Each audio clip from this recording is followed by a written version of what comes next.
bafowethu testimony kaVusimuzi Kate Matlala ithe sa phansi kwabo bunewunewu kaloku abantu okubonakala into yoba basondelene naye. Ndithense nexhala ndisazibuza into yoba ibimadla ngakhomishini izostrategize njani itestimony kaVusimuzi Kate Matlala. Yathi imadla ngakhomishini nhla.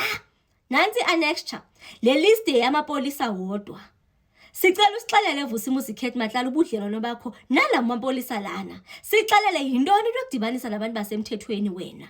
Niyabona ke aba bahighlightiwe ngaba kavele wangaphendula nokuphendula ngabo aba bahighlightiwe. Phansi koba ke kubonakala into yoba basondele kakhulu ngabasenyongweni aba.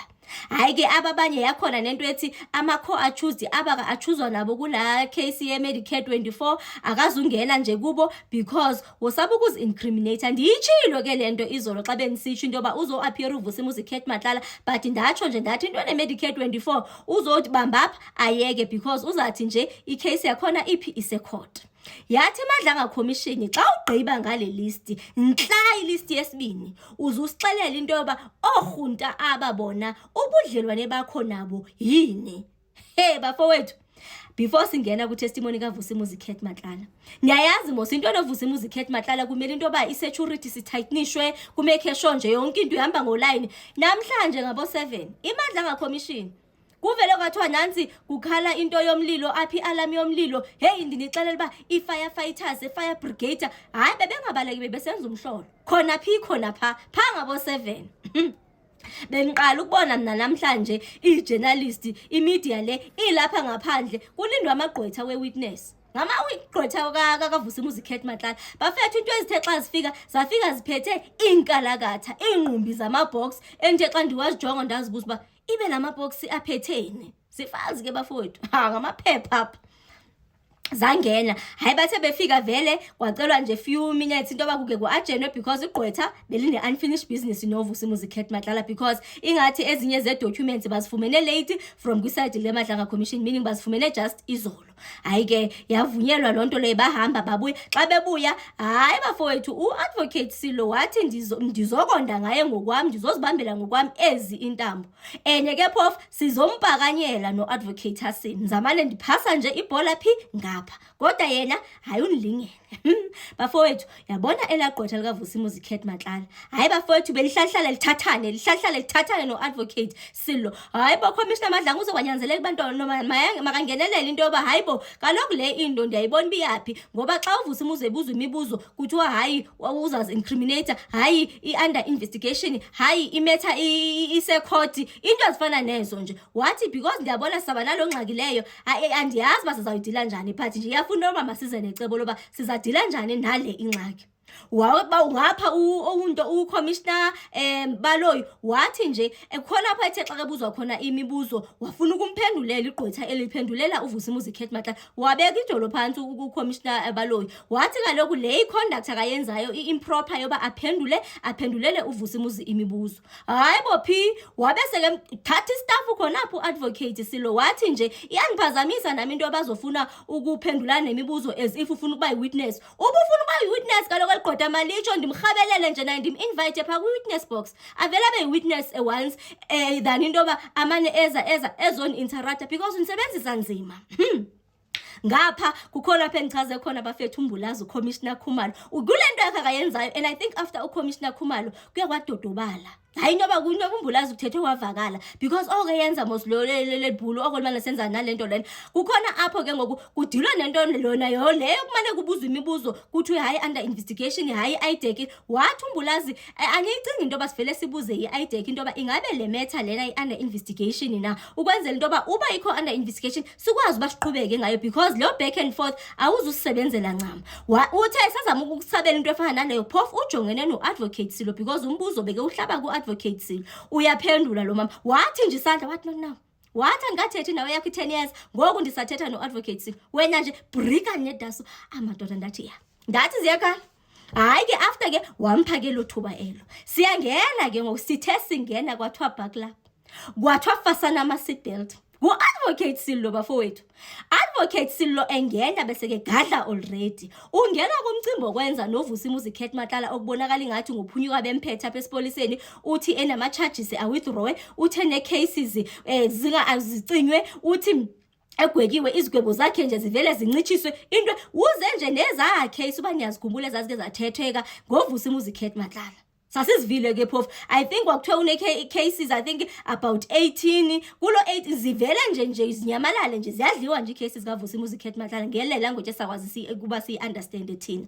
So uza ngalonto hayi bafethu usivumile uvusa imuzikhethi Matlala yabona uthe xa sithi khona wayegwetywe i8 years waseve 18 months ndathi ya nansi into uGeneral Nhlanhla Mkhwanazi wayithetha ngayo.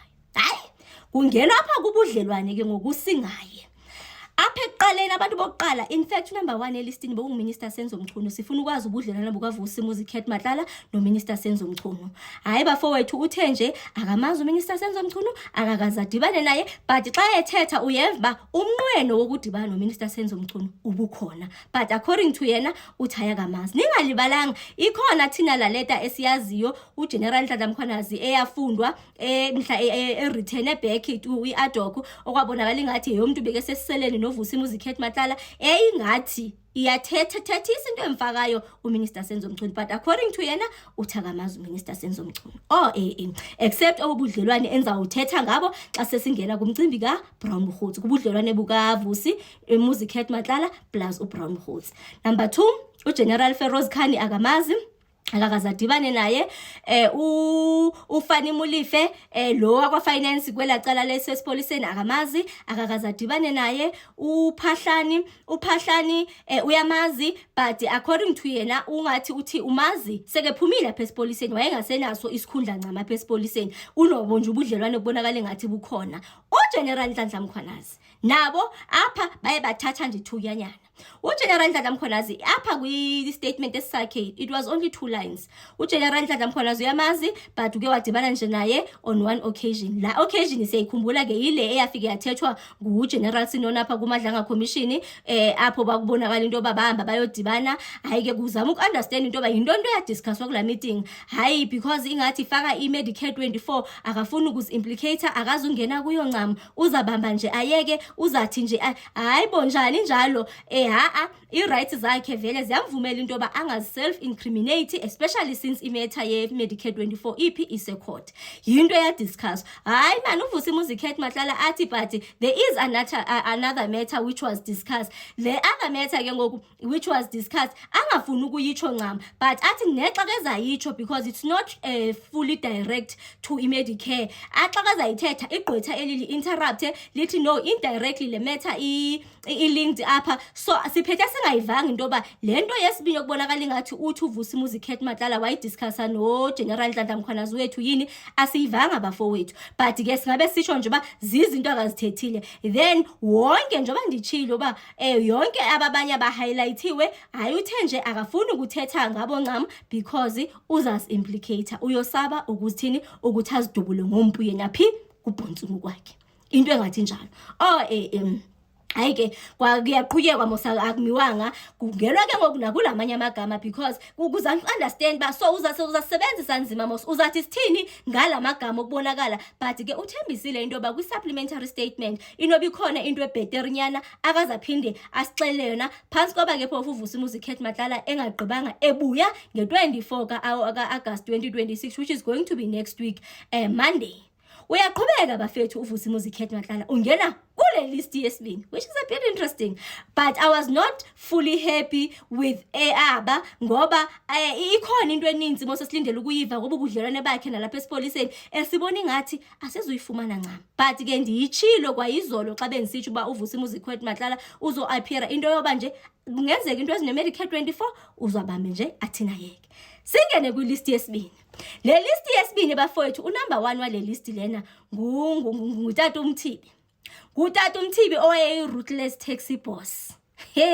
Bafowethu ongasekhoyo kubonakala ingathi abantu abaninzi abakule list uthi yena ubazi through utata uMnisi. Ndingekho sure uthi ngutata uMnisi because akasekho utata uMnisi for ukuzithethelela okanye nyani wadibana nabo through utata uMnisi but ndizaza nabo ngoline aba because kulapho ewafocusa khona kakhulu kwelicala as opposed to ngapha hayi umcimbi nokwenzana noGeneral Shadrack Sibiya impala ukudeliver kwempala ama-properties nani hayi bafowethu uthe uyosaba ukuzi-incriminate so there isn't really much that was discussed kwicala lasesipoliseni but asingeneni kwelicala Bafethu kule list yesibini, uVusimuzi Kate Matlala uyabutsho ubudlelwane bakhe noTata uMnisi, the ruthless taxi boss ongasekhoyo.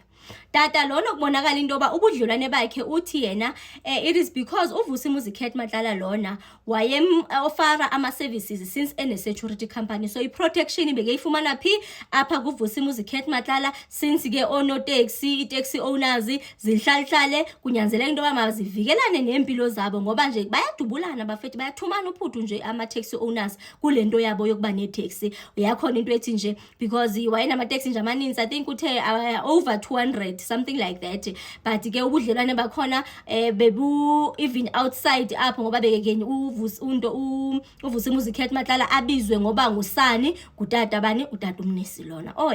So there isn't really much akaye wadwela kuyo ncam ngomnisi. Number 2 nguSteve Mutsomi. Bafethu ningalibalanga igama lika Steve Mutsomi liya kaloku bokungugama libizwa, so sayukubizwa abanye baze bathi ngixolile ukulibhala phansi than into bandilibize. So uSteve Mutsomi lona uthi uyamazi, umazi through utata uMsibi.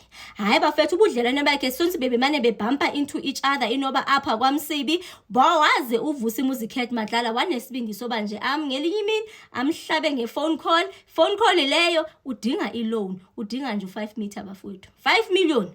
Akala budlelwane boba buclose bazichomi but njengoba utata uMtsomi lona naye une security company, uyazi baba ke bayikubone bakwi industry nje i1 wakwazi into ba athi aboleka i5 million notata uMtsomi azangabuza into ezininzi. Hayi ke ngathi contract ikhona nje black and white emalunga nokwenza nalo loan leyo ye5 million, okubonakala ngathi yazi yabi yabhataleka imali yakhona, but nje uyamazi ubani uSteve Mutsomi, emazi through utata uMsibi lona. Bonakala into yoba uSteve Mutsomi bekanobudlelwane noMsibi. Yiyo nje into engathi uyithe xa kayithetha ndathi uyi5 meter bafowethu. Hayi futhi commissioners zake zazinza into yoba yintoni into engakwenza into yoba uvele nje umuntu akwazi nje uba akuboleke nje 5 million phansi koba usithi you guys are not friends, are not close. Hayi uthe nje phansi koba ke noba bebemane bedibana apha nje, hayi wakwazi ba neso sibindi eso, and naye azange sokolisa utata uSteve Mutsomi wamboleka lo mali leyo. Is it possible to avoid the legal debate by simply inquiring from IDEC whether this specific issue is the subject of investigation? If they say it is not, then as I understand Mr. Matlala, there would be no reason for him not to answer. Chairperson, maybe I can deal with that. Sorry, I was not addressing you. Please wait your turn, Ms. Van Heerden. I'm raising it as a possibility. I'm not saying that's what must happen. I hear that. We could do that, except that we run the risk of IDEC saying that it's not subject of our investigation. That does not exclude some other law enforcement subs investigations, for instance. And hence my interest to find out from Mr. Matlala what his understanding is in regard to any investigations concerning the Impala.